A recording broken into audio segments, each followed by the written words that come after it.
Welcome to Business Innovators Radio, featuring industry influencers and trendsetters sharing proven strategies to help you build a better life right now.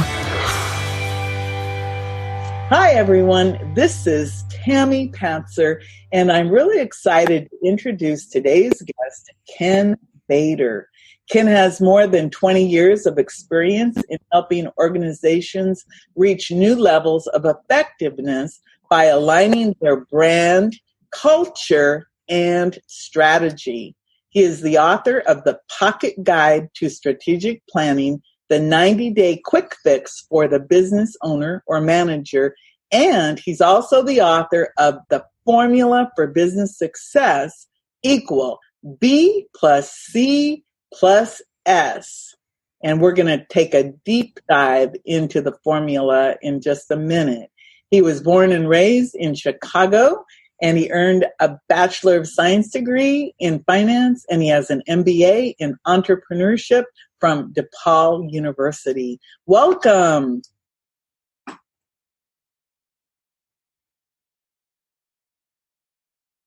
Ken, are you there? Yep. Yeah, I lost you there for a second. Thank you, Tammy. Really looking forward to talking to you and being on your show.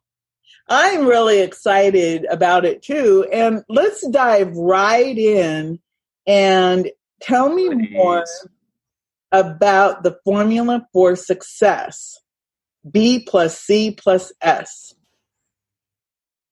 Certainly. Well, I like to joke that when I went through college and got all those degrees that you were just talking about, I was never one of those guys that could study for like a whole 5 minutes and then get an A+ in school. I was one of those guys that had to work pretty hard for that B- that I got, so I could understand why other people can't understand or have trouble understanding. So I created the formula for myself in business years ago to try and figure out how all these things fit in. For example, in the 90s when I was in the corporate world, I would run to a seminar about empowerment, and I would pick up a book about reengineering and maybe read an article on Six Sigma. And I always thought, in and of itself, this is a great concept, but how do we align and put all these things together? In other words, if I wanted to empower my team and also do reengineering at the same time, couldn't I do that? And what eventually came up in my head was that everything seemed to fall in one of three buckets: either branding, culture, or strategy. Or in other words, as I say with my clients, we're answering three very critical questions to our business. One, for branding, what's the image we want to promote out in the public? For culture, what's the experience we need to create both for and through our employees? And the strategy, how do we drive more of the right business to our business? And that became my B+C+S formula. Okay, so B stands for brand, right? And the C is the Correct. culture, and S is strategy. Okay, I get it. Because that was the main thing. And it's funny when you mentioned about all of the letters, and sometimes we don't quite understand. So you actually do branding, culture building, and strategic planning for businesses. So when you discovered this, how did you determine that these were the things that were important that you would focus on? Great question. Originally, when I started my consulting business almost 20 years ago, I'm only 25, so I was a child prodigy, if you could actually believe that. But when I started this almost 20 years ago, originally the services that I offered were in the branding, marketing, and sales realm, because that was largely my background in my executive job. And then it very, very quickly morphed into also offering strategic planning, because I found in a lot of the trade publications that I wrote in, it would attract CEOs to come to me and say, we really need somebody to facilitate our strategic planning retreat. Can you do that? And the first time I got that call, it was, sure, I could absolutely do that. And I hung up the phone and I thought, how the hell do I do strategic planning? But fortunately, I had been exposed to that process as an executive and found that a lot of my branding curriculum fit into being able to facilitate strategy sessions as well. And then it quickly came to light that whether it was a client that I was working on enhancing their brand and or a client that I was building their strategic plan, the biggest obstacle to either implementation of the strategy or really and truly enhancing the brand was almost always the culture. From a branding standpoint, we could do a lot of things that can create visual and messaging that's going to drive more of the right business to their business. But if they get a terrible experience that doesn't match that brand that we put out there, they're not going to get any repeat customers. They're going to end up dying. Same thing with strategy. Many times we would create this terrific strategic plan that was very on point, very niche oriented, made a lot of sense for the business. And then we would go back after this retreat, after this plan was created, and there'd be little to no implementation or execution because the culture wouldn't support it. They didn't have employees that bought in to the business mission, that didn't buy into the strategy and the growth that this business wanted to do. They weren't connected to management. So it became very clear early on from a consulting and training standpoint that I needed to incorporate the C in this B+C+S formula in order to truly move my clients forward. Because as I like to say, without the C, all you've got is BS, and that's not a good thing. That's actually true. So who are your clients? Are you working mainly with big corporations, small business, mom and pops, or individual entrepreneurs? Who are your ideal clients and customers? Mm-hmm. Great question. The short answer is I've worked with all of those sectors that you've mentioned. The ideal clients for Bator Training and Consulting are between 5 and about 250 employees. That 5 might be ma and pa. That 250 employees might be a little bit bigger with multiple branches or locations and so forth. But generally, businesses between 5 and 250 employees, that is a service-based business. And what I mean by that are businesses where the experience is as or more important than the actual product. So places such as banks, restaurants, hair salons, real estate firms, hospitals, healthcare, and so forth, where the people, may go there for a meal, for instance. Restaurants are a good example. But if the meal is terrific, but the experience has been poor, service has been bad, tables are crappy, TVs aren't put in the right place, there isn't the right music or lighting, even though they might have had great food, the experience was poor, so they won't go back there. I've seen several places, to keep with the restaurant analogy, that has offered, average or slightly above average food, but everything else has been so warm and welcoming, people keep coming back. It's interesting that you brought up those examples, because I have been in restaurants where the food was really good, but the service was really poor, or just something about the attitude was wrong, and I won't go back. Mm-hmm. And then there's also, like you said, the experience. And like, for example, Amazon is a big, giant company, and yet right. people seem to appreciate the experience. And so, like you said, serving all these, from mom and pop all the way up, you spend a lot of time. You actually do a BCS audit when you start working with someone. And culture today, I would imagine, is something that we really do have to pay attention to, because like you said, without the C, all you have is the BS, because the business strategy and that brand, if you don't have the people working together and that buy-in. I used to be in the newspaper business, and I remember they would try to get us to do things from the top down, but when you're in the trenches, it's like, that's ridiculous. Well, why would you make us do that when it doesn't make sense for what you're expecting us to do every day? So talk a little bit more about, how do you create this cool culture in a business? Because I think that's probably one of the things that people don't talk a lot about in general. Yes. And yes, you mentioned the B+C+S audit.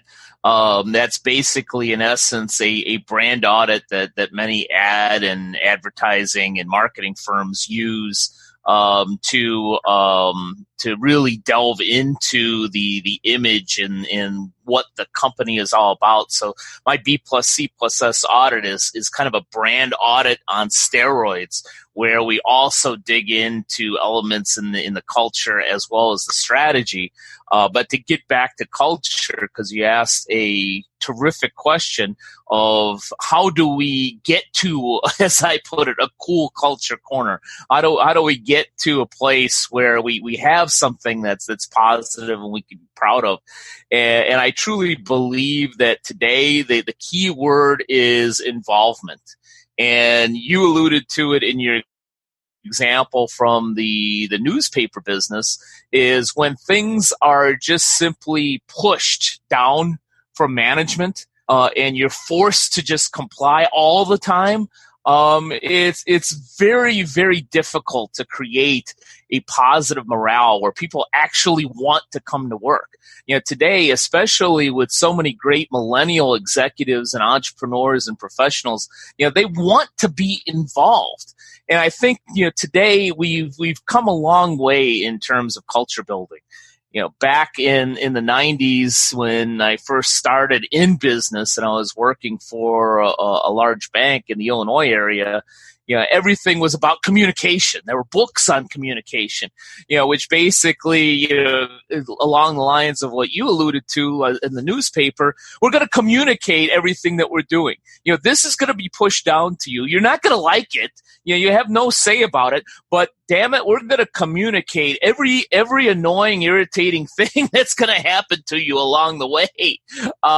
So everybody knows what's happening, but you're not necessarily happy about it or have any input to be able to change it.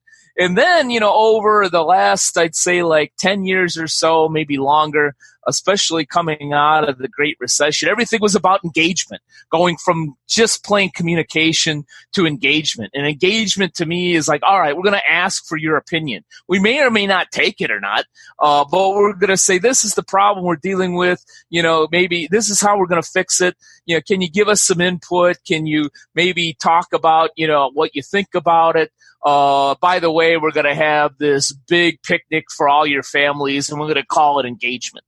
And granted, that was better than my communication example, but engagement was just another level. Today, we truly need to get to involvement. What involvement looks like is, we've got this problem. You four people are the experts at this. Here's the budget. Here are the tools and parameters for you to fix the problem or for you to create this new opportunity in our business. If you need help, you come to us, but this is your project. You're truly involved from the ground level on creating something yourself. And I'll give your audience the number one tip I give everybody, whether they're a client or simply asking me, what is the number one tip you can give? And it relates directly to involvement, is create service standards from the ground up. Have your staff, especially your frontline staff, and those are the people serving your customers as well as serving your internal customers, the other employees, create service standards themselves. Allow them to do that, because then there's complete involvement from the beginning and you get buy-in right from the start, rather than just simply communicating or engaging. I truly believe that the key to creating a cool culture corner, as well as the whole that whole B+C+S formula, is the creation of service standards and adhering to them. It's interesting because, you're talking about businesses that may be, like you said, mom and pop, brick and mortar, or they could be online. But that advice actually goes very well for an entrepreneur who may be having to deal with the service standards related to their family, supporting what they're doing. Mm-hmm. And if you create these standards of the way things are and have that communication and that implementation, I can see how that could work at many levels. And I look back at when I was in middle management at the newspaper, I was perfectly capable of coming up with all kinds of systems and ideas that streamlined, and I actually did, but I didn't get the support or appreciation part of it. I just got do that, and then they would screw me over on the money. It was, right. Where I didn't get the raise they promised, and so I finally left, even though they implemented all these ideas and systems that worked for the company that actually made them a lot of money, yet for some reason they disconnected it from me. I have a question related to your Better Business strategy, because I want to give everybody a little taste of the you have some strategic implementation ideas that you can use immediately. Can you share one or two of those? Well, in terms of strategy, it all comes from the foundation. Brand culture and strategy, I believe, are completely interconnected. To backtrack just for 1 second, and then I'll answer your question. Okay. So people know what a service standard is. A couple of examples are: we will greet the customer when he or she walks through the door. We will resolve problems within 24 hours. We'll answer the phone within 3 rings. And if you do that properly to build a culture, it bleeds into branding and strategy from a number of different areas. From branding, and the reason I'm such a proponent of service standards, when I worked at that large financial institution in Illinois, our very first advertising campaign we ever did was based on those service standards that we had.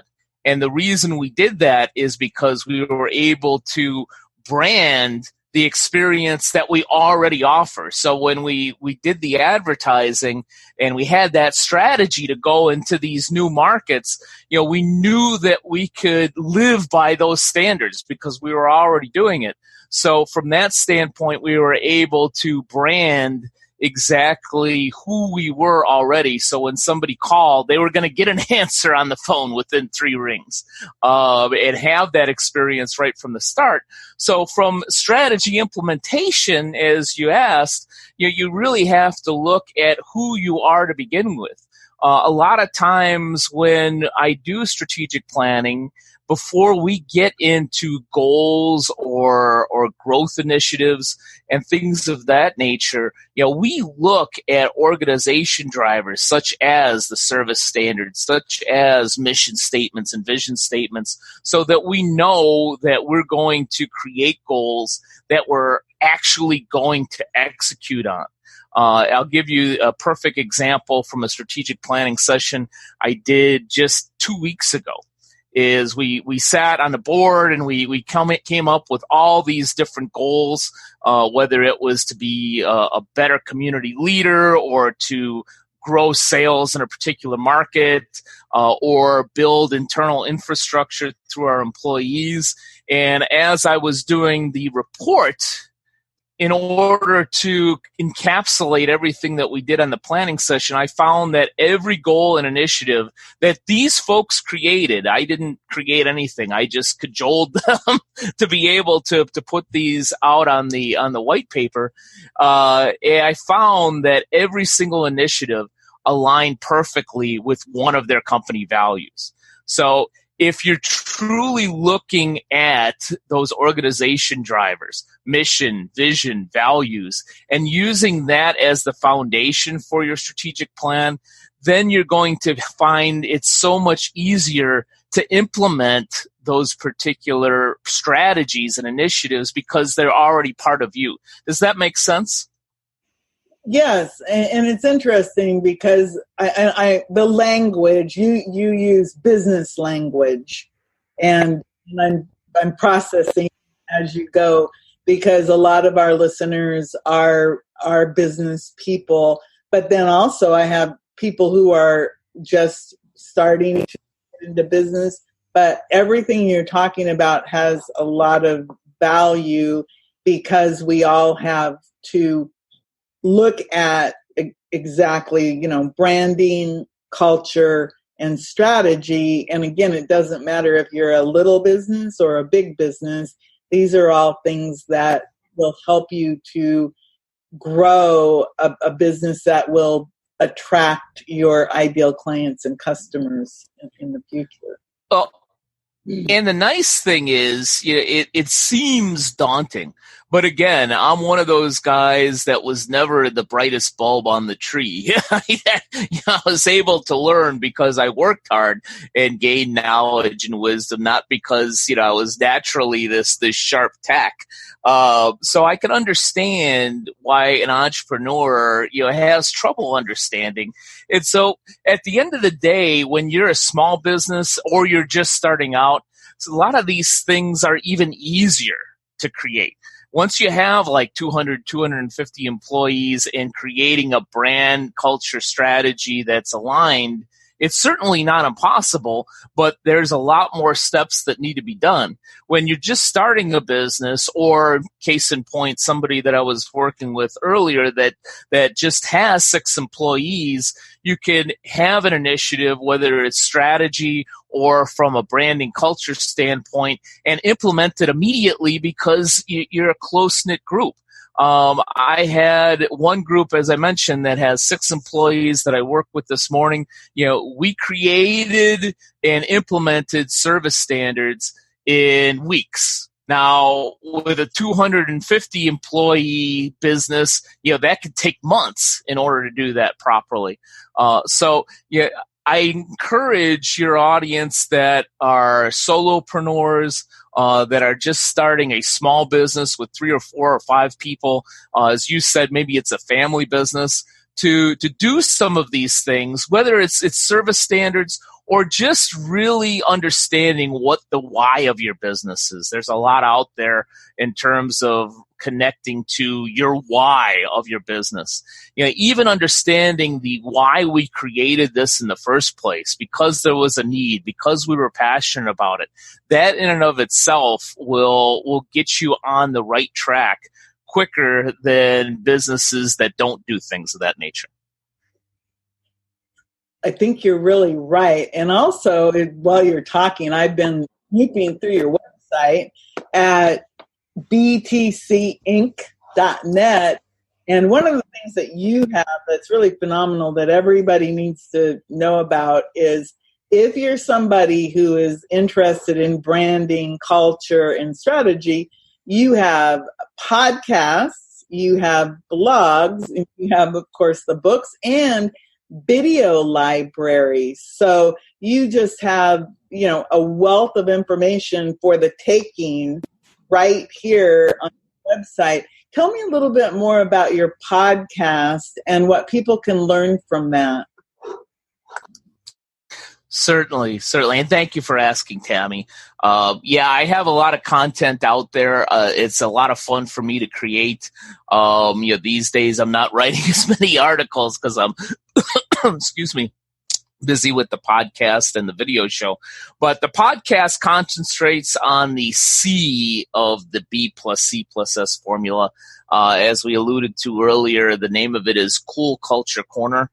And what we focus on is creating better involvement among our team so that we can have better productivity, better profits, and growth.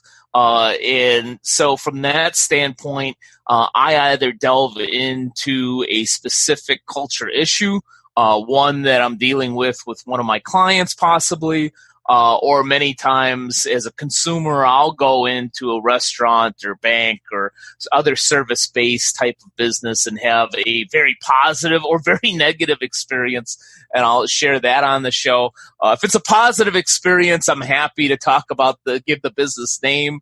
If it's a negative experience, I almost never mention the name because the point isn't to disparage a business. It's simply to learn from somebody else's mistakes. So I usually keep that to myself.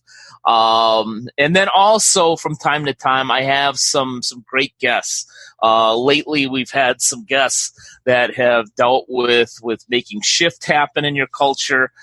We've dealt with happiness. We've dealt with creating a more positive perception in the workplace, and so forth. So I've been blessed to have some great guests and fellow thought leaders to join me lately on Cool Culture Corner. That is really cool. And I'm looking at some of your titles, like how to deal with hijackals on your team. Do you feel the burn, and the burn in your culture is the BERN. and are the best places to work really the best places to work? All very thought-provoking titles. And so I'm sitting here going, okay, well, with all of these, that would take hours and hours to do. And I see that you have weekly business tips, which are really cool too, because again, little chunks of information, and I imagine it's like you can get an MBA in branding, culture building, and strategic planning just from going to your website. I mean, it's that.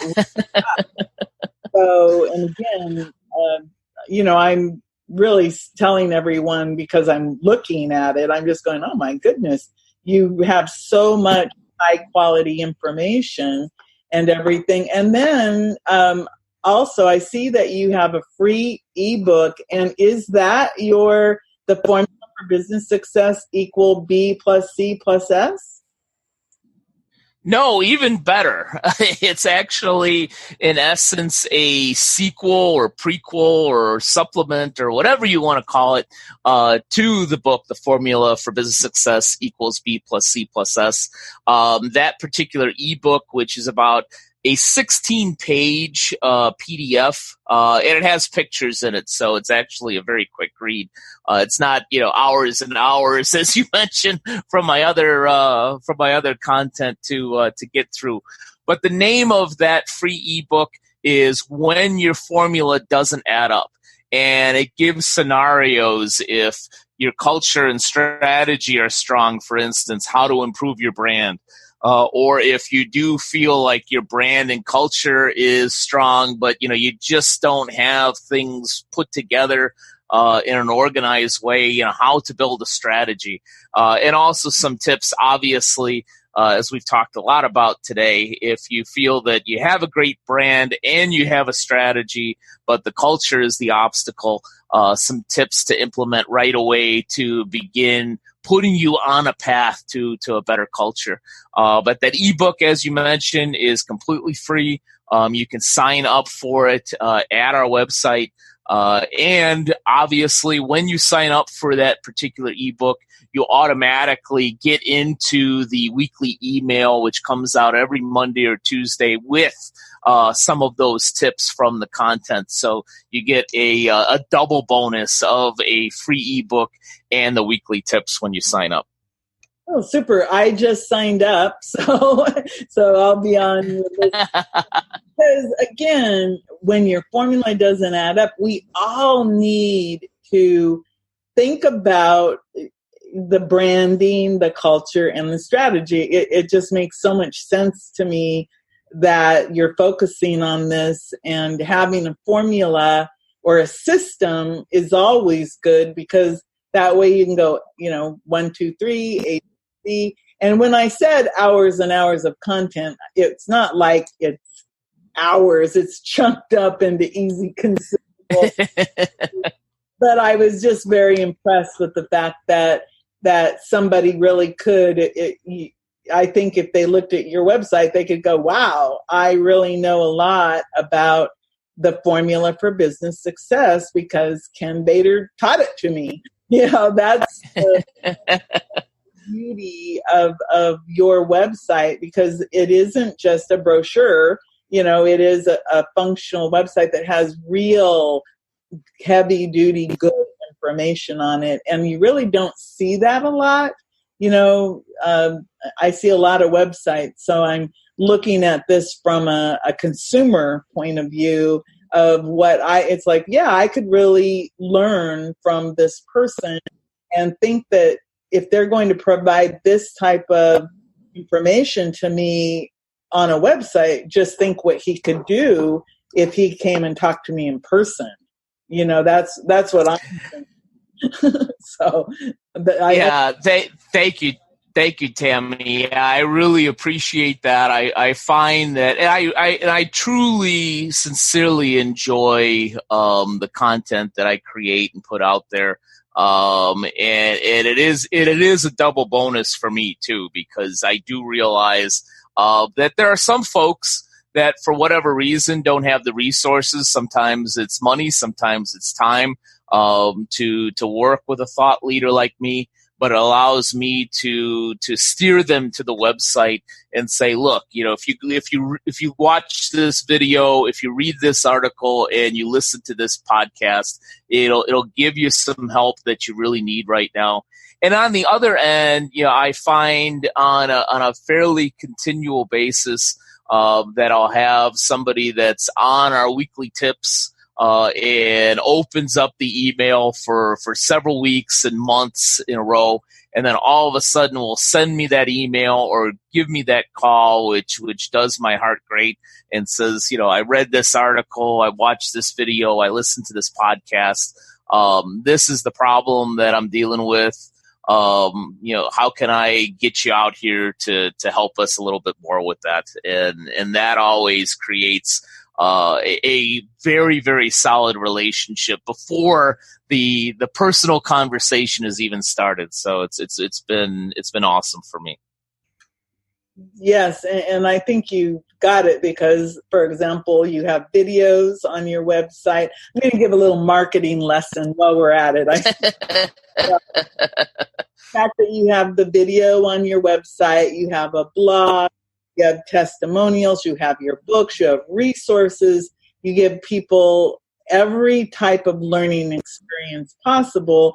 And again, it's easy to access. Plus, you have the podcast, which is good, because that means that all of your information is going out into the globe, and people can access it, from the palm of their hand with a phone or from a computer.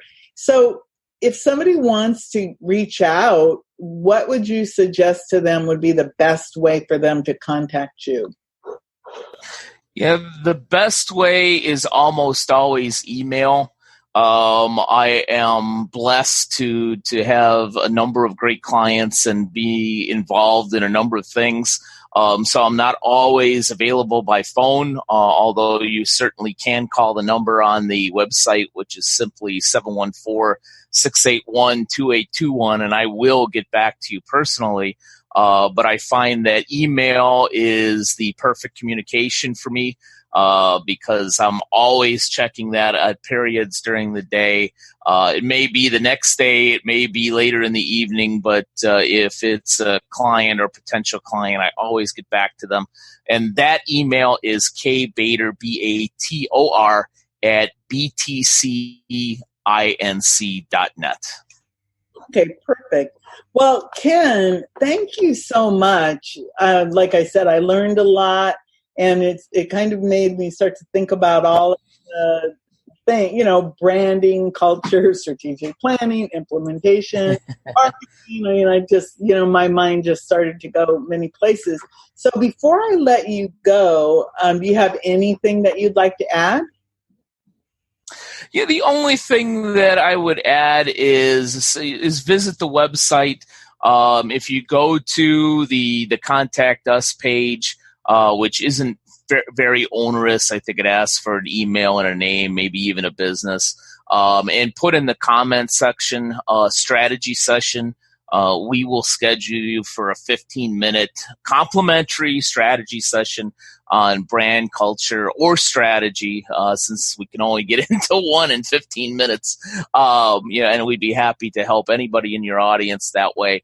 And I will just leave you with, it seems like it may be a daunting task, but I guarantee you that once we really look at things from a brand, culture, or strategy bucket, things become a lot clearer pretty quickly.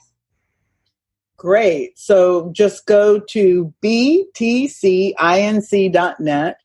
and you can push the contact button, fill it out, and put in the notes strategy, and Ken will have a strategy session with you at no cost. That, I would say, that's a no-brainer to do because, again, you're talking to somebody who is a consultant to businesses, and this is what he does. And as you can tell from our conversation, this is what he lives, breathes, and speaks regularly. So thank you so much. I really appreciate it.